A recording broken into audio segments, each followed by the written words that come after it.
Hello there, it's Rich Lieberman, and we are live on Saturday evening on the 415 Media Pulse.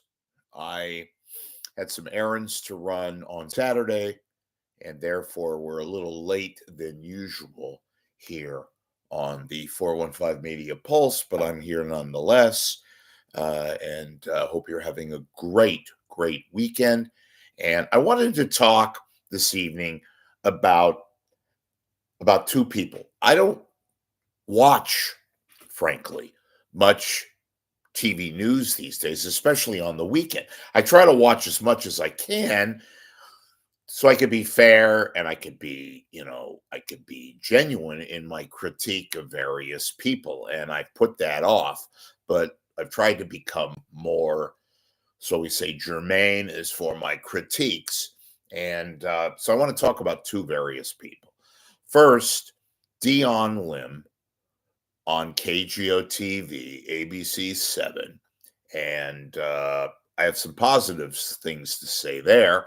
And then a little bit of a different take on Darin. And Darin is I guess now, the featured reporter on KPIX, which is CBS News Bay Area. But first, I'm going to talk about Darin, and she continues to get a lot better. When she first came into the market, I didn't think much of her. I thought she was kind of, frankly, a word that I don't really like to use, but I'll be apt here. I think it's an apt word, and that is weird. Her delivery, it seemed kind of disjointed, almost phony like, but she speaks in a certain kind of a tone, very nasal, but it's a part of her personality. It's a part of her makeup. So, and she's been consistent with that. So, having said all of that, she's become a lot more watchable. And I mean that in the sense of the delivery, the focus, her presence is a lot more pronounced. And, look, I've said this on more than one occasion. Dion Lim is waiting to get her star set up at Channel 7. Now, whether or not that's Dan Ashley or Amadeus or Larry Beal, who knows? But clearly, ABC in SF, in the Bay Area, they think as much about that as she does, because she's waiting to get to prime time, which would be a Monday through Friday gig, maybe a 5 o'clock co-anchorship with Ashley, maybe a solo anchorship. Or if Ashley were to leave, or for some reason, I think Dion Lim is building up her resume, certainly building up her star image. I mean, look, she's done gigs, fill in at New York on the network. She did ABC World News Now. And, she's obviously positioning herself. Now, whether or not that's here or Chicago or maybe even LA, who knows? She loves the Bay Area. She recently had a baby, so she's, rearing a child and a family, likes the Bay Area, as most of us do, and waiting to hit the big time in terms of time slot at Circle 7. She's clearly one of the favorites, right? She's got the look, she's got the image, she's got the pizzazz, and I think that she's really upped her personal ante. She's a lot more, how can I put this? She's a lot more comfortable on the air. And she's got much better interaction with various anchors. I saw her having a back and forth today, Saturday, with, of all people, Spencer Christian, talking about something totally innocuous, but it was a good give and take. So, Dion Lim, totally on the rise at ABC7. She's always been on the rise. Question now is, when is she going to make her more permanent presence at 900 front? We'll wait and see on that. But I like her. We're going to now talk about Lin. Now, Lin is, shall we just say, sort of interesting in a weird way. He's got kind of an odd look. He's got the certain distinctive kind of setup. By and large, I like Dahlin. He's not that big of a deal, but he puts himself out there. I was a little disappointed, frankly, kind of off subject, but more in tune with why I'm talking about Dahlin. Uh, he did a special report on Saturday. He was reporting on the protests during the graduation ceremonies at Cal, Berkeley. You know, wasn't that big of a news event, but a lot of reporters were there. I mean, it's Berkeley after all, right? So he's talking about, and sure enough, there's the usual rent a mob, and some of the protesters, I'll give them this, they were sincere. Some just wanted to make noise and disrupt, which they did. And some of the students that Lin interview, they say, hey, look, it's Berkeley. They seemed really, really logical and a mostly illogical kind of a setup.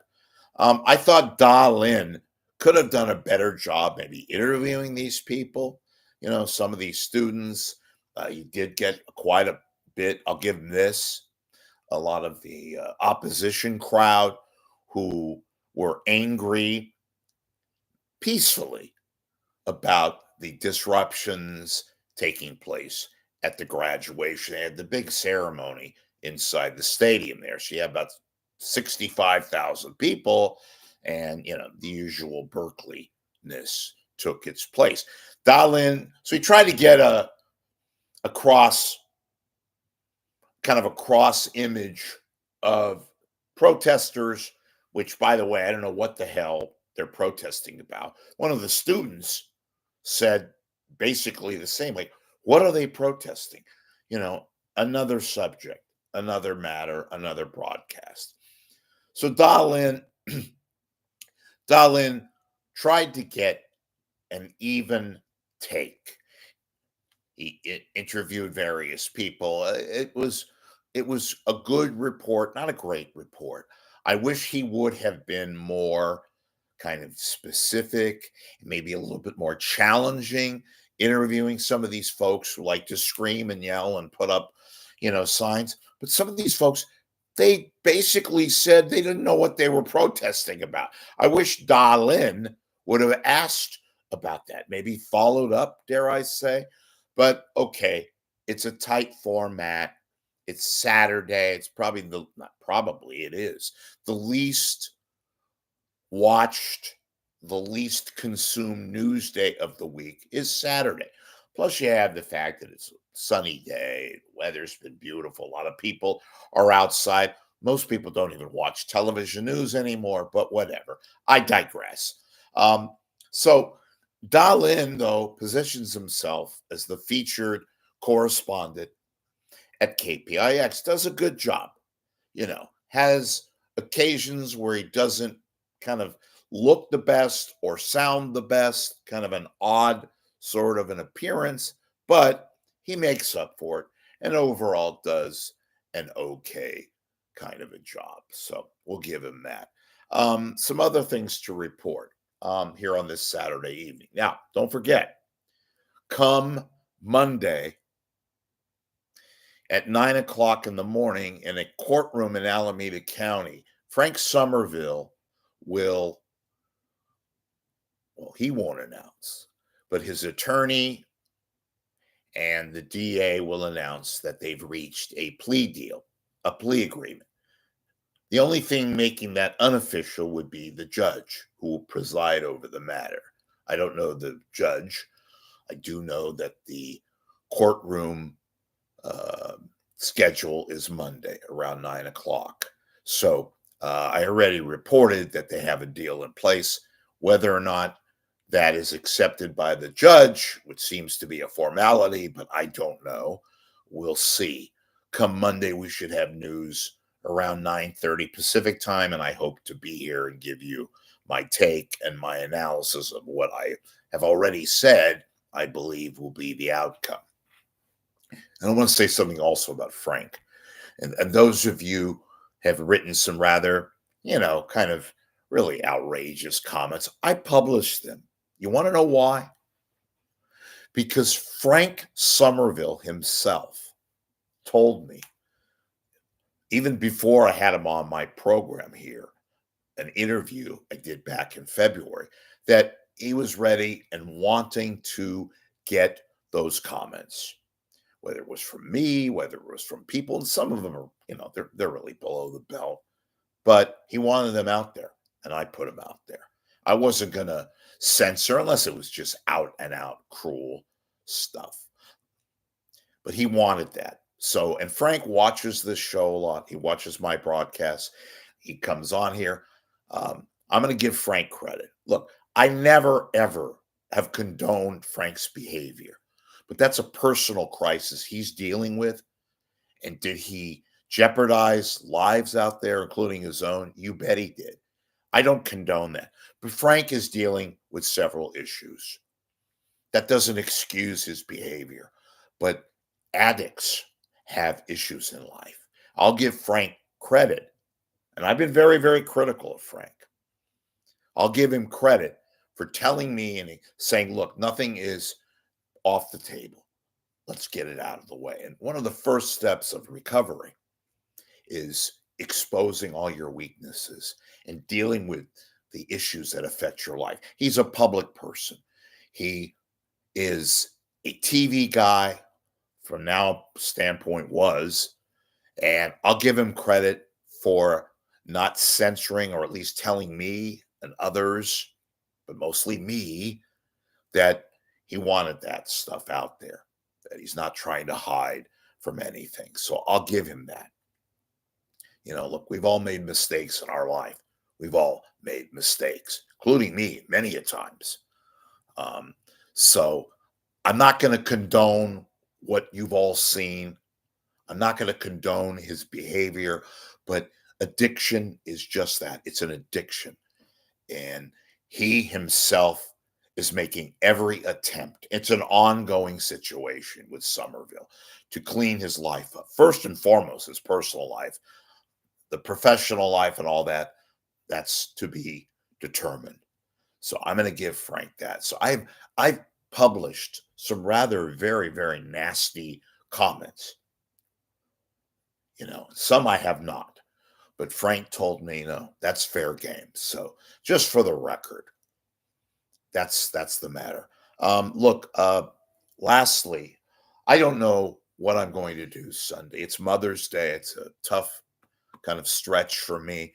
First off, I want to wish all of you mothers out there and daughters and fathers and taking your mother to lunch or brunch or what have you, a very happy day. And to those of you who have lost your mom, including myself, stay strong and know that as long as I'm here and doing this and have the means to broadcast, I will acknowledge what is somewhat of a kind of a painful day for some of us. But in any event, I wanted to acknowledge that first and foremost. So with that said, you guys have a great rest of the weekend, and we'll talk to you soon. And by the way, real quick, if you can, please make a donation to my cause, the Rich Lieberman PayPal donate button, so I can continue to give you opinions and news and information, hopefully entertainment and scoops that you look forward to every time you visit here. And by the way, yes, please contribute. Also, be a subscriber on my YouTube broadcast. Okay? Hey, thanks a lot.